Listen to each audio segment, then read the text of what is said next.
दोस्तों 19 अगस्त सावन पूर्णिमा रक्षाबंधन। इस दिन चुपचाप गाय माता को खिला दें। यह एक छोटी सी चीज रोडपति भी होंगे, करोड़पति मिलेगी, सभी संकटों और कासन से मुक्ति, मृत्यु दंड पितृदोष तुरंत होगा खत्म। पूरे साल आपके घर में भरे रहेंगे ना। धन के भंडारियों कहें कि आपकी साथ पूछते तक करेगी। आपके रुपयों पैसों पर राज सांड पीढ़ियां तक बैंक बैलेंस ही चला जाएगा और आपके जीवन के जो भी दुख दर्द संकट कष्ट है वे सब दूर हो जाएंगे और सुख आपके कदमों में आ जाएंगे। सुख आपके पास आ जाएगा यदि आप यह एक खास और महत्वपूर्ण चीज चुपचाप गे माता को मिला देते हैं। 19 अगस्त सावन पूर्णिमा के दिन, क्योंकि इस बार सावन पूर्णिमा के दिन पूरे 500 सालों के बाद ऐसा दुर्लभ संयुक्त बना है जिसमें कि यदि आप गे माता से जुड़े वह उपाय करते हैं तो 7 पूछते तक 7 पीढ़ियां तक बैंक बढ़ता चला जाएगा, कमी नहीं होगी। धन दौलत की अन्य धन के भंडार भरे करेंगे। आपके घर में ऐसा दुर्लभ संयुक्त है।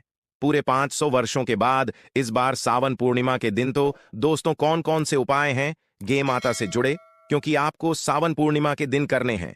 इस वीडियो के मध्य से हम आपको वही बताएंगे जिन उपाय को करने से आपके जीवन के तमाम प्रकार के दुख दर्द संकट कष्ट दूर हो जाएंगे और सबसे बड़ी बात, आपके जीवन से तत्काल गरीबी समाप्त हो जाएगी। इस वीडियो के मध्य से हम आपको बताएंगे। तो दोस्तों बहुत ही महत्वपूर्ण वीडियो है। यदि इस वीडियो को आप देखेंगे, उन उपाय को जी प्रकार बताएं, इस प्रकार करेंगे तो इस उपाय को करने से 7 पीढ़ियां तक का लाभ मिलेगा। साथ आने वाली 7 पीढ़ियां तक को लिए आपको प्रभावशाली उपाय बता रही थी।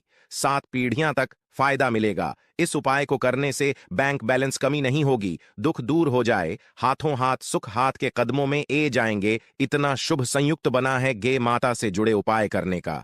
इस बार सावन पूर्णिमा के दिन तो दोस्तों कौन कौन से उपाय हैं, पूरा वीडियो देखना। पूरा वीडियो देखोगे तो यह लाभ मिलेगा, बीच बीच में से वीडियो देखोगे तो कोई लाभ नहीं मिलने वाला है। यदि आप चाहते हैं कि धन से आप मालामाल हो, जैन गरीबी समाप्त हो जाए और आपकी अन्य धन के भंडार बने रहे, तो पूरा वीडियो देखकर ही जैन सबसे पहले तो आपसे रिक्वेस्ट करते हैं वीडियो को लाइक कर दें सबसे पहले और सच्चे दिल से कमेंट्स बॉक्स माता लक्ष्मी जय गौ माता आवश्यक लिख देना, जिससे समस्त मनोकामनाएं पूर्ण हो जाएं। और साथ ही साथ वीडियो को दोस्तों के पास शेयर जरूर करना ताकि और लोगों का भी भला हो। यदि और लोगों की भला के बड़े में आप सोचेंगे, भलाई के बड़े में सोचेंगे तो आपका भला अपने आप हो जाएगा। यह मान ले शेयर दूर कर दे ज्यादा से ज्यादा वीडियो को। तो दोस्तों सबसे पहले तो आपको बता दें गाय माता के उपाय बताने से पहले कि हिंदू पंचांग के अनुसार पूर्णिमा आने वाली है। धार्मिक ग में इस दिन स्नान तक और दान का विशेष महत्व है। सावन पूर्णिमा के दिन यह पर्व गुरु के प्रति सम्मान और आभार प्रकट करने के लिए हर साल सावन मास की पूर्णिमा को मनाया जाता है। गुरु शब्द का अर्थ होता है अज्ञान के अंधकार को दूर करने वाला गुरु। अपने ज्ञान से शिष्य को सही मार्ग पर ले जाते हैं और उनकी उन्नति में सहायक बनते हैं। सावन पूर्णिमा इस दिन जो भी आप उपाय करेंगे, किसी भी प्रकार के कोई उपाय करेंगे तो उसका प्रभाव उसका असर आपको 100% मिलता है। प्रभावशाली उपाय जो भी आप करेंगे उसका अब आपको अवश्य देखने को मिलेगा। जहां दोस्तों आपको बता दें, और गुरु एक ऐसा शब्द है जो ज्ञान प्रेरणा और मार्गदर्शन का प्रतिबिंब है। गुरु वे होते हैं जो अंधकार में प्रकाश लाते हैं, अज्ञानता को दूर करते हैं और हमें जीवन का सही मार्ग दिखाते हैं। सावन पूर्णिमा, जिसे सावन माह का आखिरी दिन भी कहा जाता है, जिसे सावन पूर्णिमा के नाम से भी जाना जाता है, हिंदू धर्म का एक महत्वपूर्ण त्योहार होता है। हिंदू कैलेंडर के अनुसार यह त्योहार हर साल के सावन मास की पूर्णिमा को मनाया जाता है। इस वर्ष सावन पूर्णिमा 19 अगस्त 2024 को मनाई जाएगी। सावन पूर्णिमा का महत्व भाई और बहन के पवित्र संबंध का प्रतीक है। इस दिन बहिनें अपने भाई के प्रति कृतज्ञता व्यक्त करते हैं। यह पूर्णिमा भाई बहन के रिश्ते को मजबूत करती है। इस दिन बहनें अपने भाई की कलाई पर राखी बांधती है और उनकी लंबी उम्र के लिए कामना करती है। प्रेम और मार्गदर्शन के लिए उनका सम्मान करते हैं। सावन पूर्णिमा भाई बहन के रिश्ते की डोर को मजबूत करते हैं मनाया जाने वाला पर्व है। आइए इस लेख में जानते हैं कि इस साल के सावन पूर्णिमा की तिथि क्या है और साथ ही सावन पूर्णिमा के इतिहास और महत्व के बारे में जानेंगे। सावन पूर्णिमा सावन मास की पूर्णिमा 19 अगस्त 2024 के दिन है, इसलिए इस साल सावन पूर्णिमा 19 अगस्त को मनाई जाएगी। पूर्णिमा तिथि की शुरुआत 18 अगस्त शाम जो 5 OS ईना मिनट से होगी। इसका समापन 19 अगस्त को रात 9 बजे पर होगा। दोस्तों इस दिन आपको क्या करना चाहिए? इस दिन और मछलियों को आटा दाना आपको अवश्य खिलाना चाहिए। पक्षियों के लिए, पशुओं के लिए आना, मन्नत का आपको एंड अपने का आपको व्यवस्था करनी चाहिए। और साथ साथ श्रवण पूर्णिमा के दिन चंद्रमा अपनी पूर्ण कलाओं में होता है। थर इस दिन चंद्रदेव की पूजा करने से चंद्र दोष से मुक्ति मिल जाती है। तो दोस्तों, यदि आप चाहते हैं कि आपके जीवन से हर प्रकार के दुख दूर हो जाए, तो दोस्तों आप क्या करेंगे? आप चंद्रमा को एक पत्र में एक तो लौटे में कच्छ दूध अर्पित कर दें। जब भी चंद्रोदय हो, पूर्णिमा की रात ऐसा करने से ऐन धन की बरकत होती है, घर में धन प्रताप के योग्य बनते हैं और समस्त दोष से भी छुटकारा मिल जाता है। और इस दिन भगवान विष्णु और माता लक्ष्मी की पूजा का विधान है। विधि विधान से, श्रद्धा भाव से भगवान विष्णु जी, माता लक्ष्मी के दर्शन करें, पूजा करें, आरती उतारे। ऐसा करने से सुख, धन और समृद्धि की प्रताप होती है।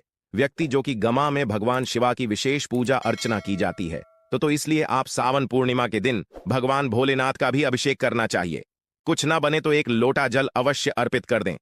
यह भी ना बने तो दोस्तों उनके दर्शन जरूर करनी है।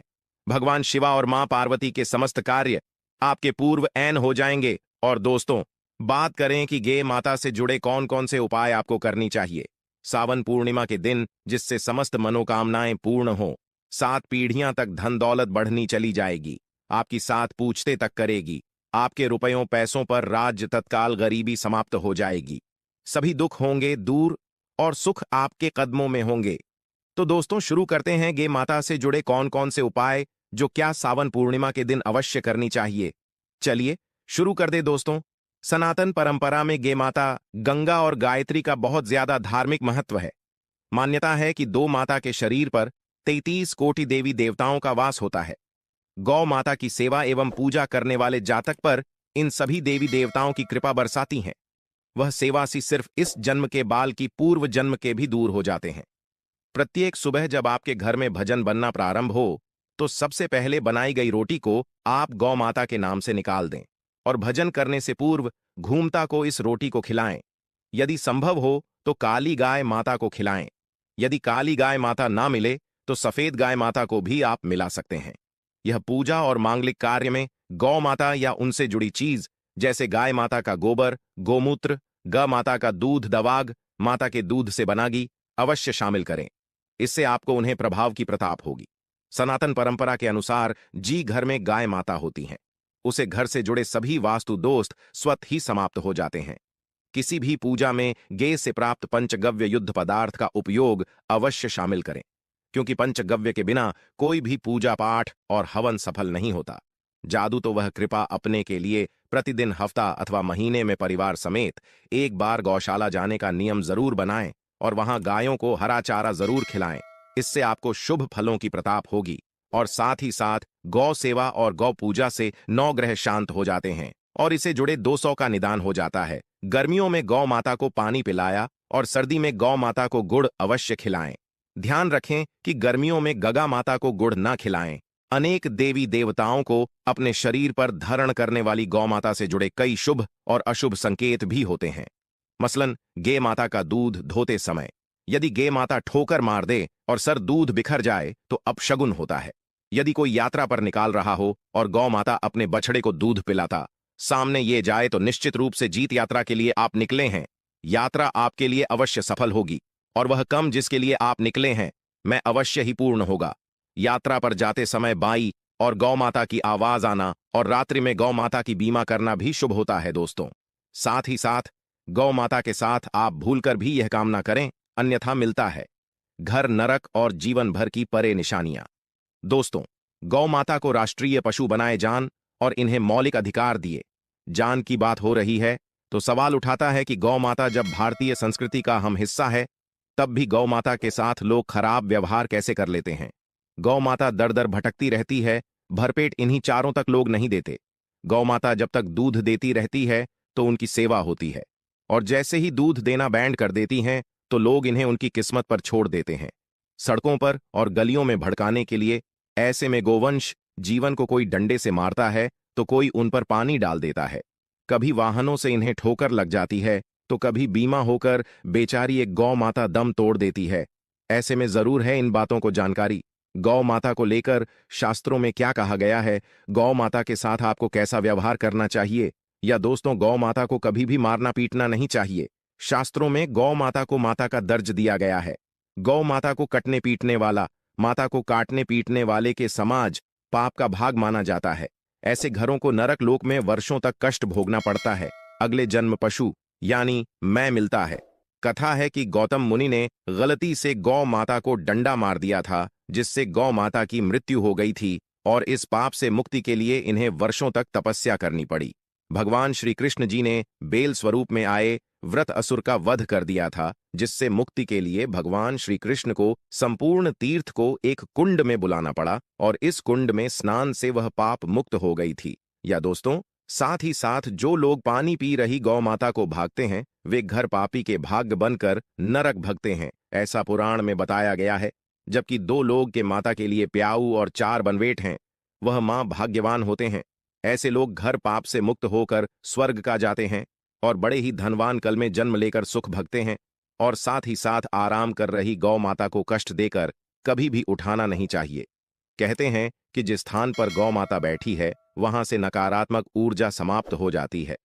गौ माता के बैठने की जगह को जो लोग नियमित साफ रखते हैं, वे पूर्व जन्म में किया गए जान अनजाने में बापू से मुक्ति हो जाते हैं और वह लोग में ठान पाते हैं। गौ माता को डंडा मारकर उठाना, पानी डालकर उठाने से मनुष्य पाप का भाग बनता है और अगले जन्म में उसे दर दर भटकना पड़ता है। और साथ ही साथ शास्त्रों में बताया गया है कि गौ माता का दूध उसके बछड़े के लिए होता है। माता के बछड़े से बचा हुआ दूध ही मनुष्य को लेना चाहिए। लेकिन कुछ लोग एक बार गौ माता को तोहू लेने के बाद फिर से बचाने के लिए बचा हुआ दूध भी दूर लेते हैं। ऐसा करना घर पाप कहाँ जाता है। ऐसे दूध को दुखन वाला और ग्रहण करने वाला दोनों ही पाप की भाग बन जाते हैं दोस्तों। साथ ही साथ शास्त्रों में कहा गया है कि गोवंश यानी गौ माता और बेल के पीठ पर नहीं बैठना चाहिए। इनके पीठ पर बैठने से मां बाप लगता है। ऐसे लोगों को नरक की यातना भुगतान पड़ती है। एकमात्र महादेव के अंश के उत्पन्न नदी ही गोवंश है जी, पर स्वयं महादेव और महादेवा सवारी करती हैं, क्योंकि नंदिनी ने स्वयं अपनी इच्छा से महादेव की सवारी बनना स्वीकार किया था। और सबके साथ शास्त्रों में गौ माता के दान को बहुत ही महत्व दिया गया है। लेकिन ऐसी गौ माता का दान कभी नहीं करना चाहिए जो बुद्धि और बीमा हो। कठोपनिषद में नचिकेता की कथा भी इस संदर्भ में है कि जी नचिकेता ने पिता द्वारा बुद्धि गौ माता को दान करने पर आपत्ति जताई थी। दूध देने वाली और बछड़े सहित जो लोग गौ माता का दान करते हैं, वह महान पुण्य को प्राप्त करके स्वर्ग में इस स्थान पाते हैं। दोस्तों, साथ ही साथ सूर्य चंद्र मंगल या शुक्र की यूटी रहो तो पितृदोष होता है। यह भी मान्यता है कि सूर्य का संबंध पिता से, मंगल का संबंध रक्त से होने के कारण सूर्य यदि शनि राहु या केतु के साथ स्थित हो या दृष्टि संबंधी हो तथा मंगल की यूटी राहु या केतु से हो तो तेरा दोस्त होता है। इस दोस्त से जीवन संघर्ष में बन जाता है।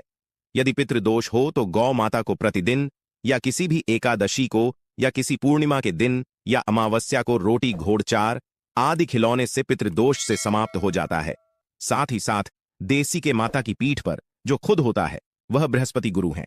8 और जन्मपत्री में यदि बृहस्पति अपनी नीचे राशि मकर में हो या अशुभ स्थिति में हो तो देसी गौ माता के इस बृहस्पति भाग शिवलिंग रूपी कुबेर के दर्शन करने चाहिए। यह गुण तथा चने की दाल रखकर गौ माता को रोटी भी दें। इससे आपको शुभ फलों की प्रताप होगी। और साथ ही साथ यदि आप रास्ते में जा रहे हो और सामने से गौ माता आई हुई दिखाई दे तो गौ माता को आप अपनी दाहिनी ओर से जान देना चाहिए। आपकी यात्रा बस से ही सफल होगी। और साथ ही साथ यह है संकेत भी। यदि आप यात्रा पर जा रहे हैं और सामने आपके गौ माता बांट जाए अथवा अपने बछड़े को दूध पिलाता हुई सामने गए माता दिखाई दिए जाए तो समझ जाना कि वह यात्रा आपके लिए अवश्य ही सफल होगी। और साथ ही साथ जी घर में गौ माता होती है, उसमें वास्तु दोष स्वतः ही समाप्त हो जाता है। और साथ ही साथ आपको बता दें कि गौ माता को आप जो भी रोटी बनाएं प्रतिदिन ताजी रोटी ही बनाएगी। माता को अगर आपने रोटी बनाई है तो कोशिश करें कि उसे रोटी को आप तुरंत ही गौ माता को दे दें। अगर आप उसे रोटी को रख देंगे और उसे रोटी को अगले दिन देंगे तो वह रोटी वासी मर जाएगी। गे माता को कभी वासी रोटी ना दें, इससे घर में नकारात्मक ऊर्जा वास करती है और जो भी कार्य आपके बने वाले होंगे वह कार्य भी आपके बिल्कुल भी नहीं बनेंगे। इससे आपके घर में हमेशा दर्द ऊर्जा का वास रहेगा और आप जी भी कार्य को करेंगे उसे कार्य में आपको हमेशा असफलता ही हाथ लगी। इसलिए कोशिश करें गौ माता को रोजाना ताजी ही रोटी बनाकर खिलाएं और रोटी को बिल्कुल ना रखें। बंसी रोटी गौ माता को ना दें और साथ ही साथ साड़ी गली चीज गे माता को नहीं खिलानी चाहिए कि घर में कोई फल है, कोई सब्जी है। सो जैन तो लोग क्या करते हैं, गौ माता को मिला देते हैं। नहीं, ऐसा नहीं करना चाहिए। ऐसा करने से यदि आप गौ माता को खिलाने हैं तो और आप आपके भाग्य बन जाते हैं। आप बिल्कुल भी साड़ी गली चीज गौ माता को ना खिलाएं और साथ ही साथ आप आटे की 11 लोहियां बनाकर उनके ऊपर हल्दी लगे। इसके बाद आप उन 11 लोहियां को एक एक करके गौ माता को खिलाएं। गौ माता की आप चरणों के स्पर्श करें। या दोस्तों, ऐसा करने से आपके समस्त कार्य बने लगेंगे। जो दुख का समय चल रहा है वे भी समाप्त होगा। आपके जीवन में खुशी है, खुशी आऊंगी। और एक बार आप 7 बार गौ माता की परिक्रमा कर लें तो आपके समस्त कार्य पूर्ण होंगे। और साथ ही साथ आप गौ माता को जब भी रोटी दे, रोटी पर या तो आप थोड़ी हल्दी लगा लें या थोड़ा गुड़ रख लें। अगर गुड़ ना हो तो आप थोड़ा मिश्री रख सकते हैं, थोड़ा घी रख सकते हैं। या दोस्तों, ये माता को कभी भी सूखी रोटी ना खिलाएं। सूखी का मतलब ग माता के जोर रोटी रखें, खिलाएं उसे, पर कुछ ना कुछ रखकर खिलाएं। हल्दी रख लें, गुड़ रख लें, मिश्री की, अब जो भी रख लें, मतलब खाली रोटी नहीं खिलानी है। ध्यान इस बात का रखें, जब भी आपको शुभ फलों की प्रताप होगी। या दोस्तों, ये थे कि माता से जुड़े कुछ महत्वपूर्ण